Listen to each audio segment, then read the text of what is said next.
ఇంకో ఇట్లా పూత చెరుక్కోవాలి. ఇది ఉంటేనే రుచి ఉంటుంది పచ్చడి. కొత్త కుండల పచ్చడి రెడీ. అన్ని రుసులు 6 రుసులు పడ్డాయి ఇలా.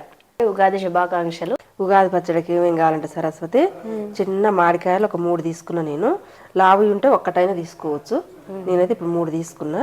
1 చెంచాడంతా ఉప్పు, 1 చెంచాడంతా కారం, యాపాకు, ఇది యాప పూత మనం గిల్లుకోవాలి. ఇగో ఒక 2 కట్టలంతా ఉంది.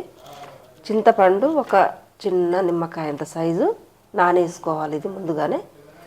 బెల్లం 1 కప్పు, ఎందుకంటే ఇది పులుపు ఎక్కువ ఉంటుంది కాబట్టి బెల్లం ఎక్కువ వేసుకోవాలి. సరస్వతి, ఇప్పుడు బెల్లం చింతపండు నీకు చూపించిన కదా, ఆ 2 కూడా కలిపి నేను ఒక్కదాంటనే నానబెట్టుకున్నా. ఇప్పుడు ఈ చింతపండు బెల్లం నానేసరికి మనం కొత్త కుండ కడిగి పూదిచ్చి కంకణం కట్టుకొని అడబెట్టుకొని ఇప్పుడు మామిడికాయలు కట్ చేసుకొని యాపరిల్లలు ఎంత గిల్లుకోవాలి. సరే అత్తమ్మ, నువ్వు ఇది చేయి, నేను మామిడికాయలు కట్ చేస్తాను. సరే కట్ చేయి. కొత్త పండక్కి అన్ని కొత్తగా వాడతారు కదా అత్తమ్మ ఈ పండుగ. ఎందుకట్లా అంటే ఇప్పుడు కొత్తగా వస్తాయండి. కొత్త సంవత్సరం కొత్తగా వస్తుంది, పంట కొత్తది. ఈ యాప పూత కూడా ఈ సంవత్సరం తప్పితే మళ్ళీ రాదు. అవును, ఇది కొత్తది. చెరుకులు కొత్తది. బెల్లం కొత్త చింతపండు, చింతపండు కొత్త చింతపండు. బెల్లం అంటే చెరుకు సీజన్ ఇప్పుడు కొత్త బెల్లం కూడా వస్తుంది. కాబట్టి అన్ని కొత్తవి ఉగాది పచ్చడికి చేస్తారు ఎక్కువ. కొత్త కోడళ్ళు కోటిరకం కొట్టేది కూడా ఇప్పుడే. అంటే అత్త కొత్త కోడళ్ళు ఏడాది ఇప్పుడు కొత్త సంవత్సరం కదా, కోటిరకం కొట్టాలని అంటారు మన దాంట్లో. కోటిరకం అంటే ఏమో నాకు అర్థం కాలేదు. మరి కోటిరకం అంటే అది అట్లా సంప్రదాయం, మంచిగా వచ్చి ఉండాలి. కొత్త కోడళ్ళ తీసుకొచ్చుకుంటారు ఇప్పుడు. ఇగో ఇట్లా పువ్వునే గిల్లుకోవాలి. ఈ పువ్వు అయితేనే బాగుంటది. మొగ్గలు ఇట్లా పడ్డా కానీ చేదు ఉంటది.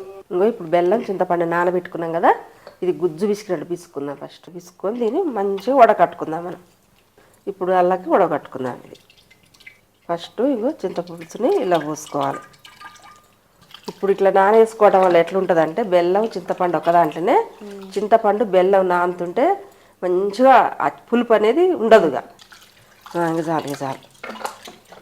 ఇప్పుడు మనకి ఎట్లుంటుంది, ఏడుంటుంది ఇలా బెల్లం నీకు ఎంత రుచి ఉంటుందో చూడు. బెల్లాన్ని చింతపండు గుంజుకుంటుంది, చింతపండు బెల్లాన్ని గుంజుకుంటుంది. తీపి పులుపు తీపి కలిసి మంచిగా ఏకమైతే భర్త భార్య లెక్క.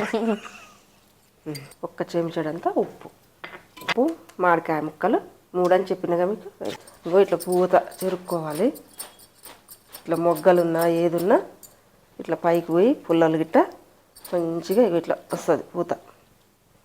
ఈ పూతని మనం ఇల్లు వేసుకునేటప్పుడు ఇట్లా నలుసుకొని ఇల్లు వేసుకోవాలి. ఇది ఉంటేనే రుచి ఉంటుంది పచ్చడి.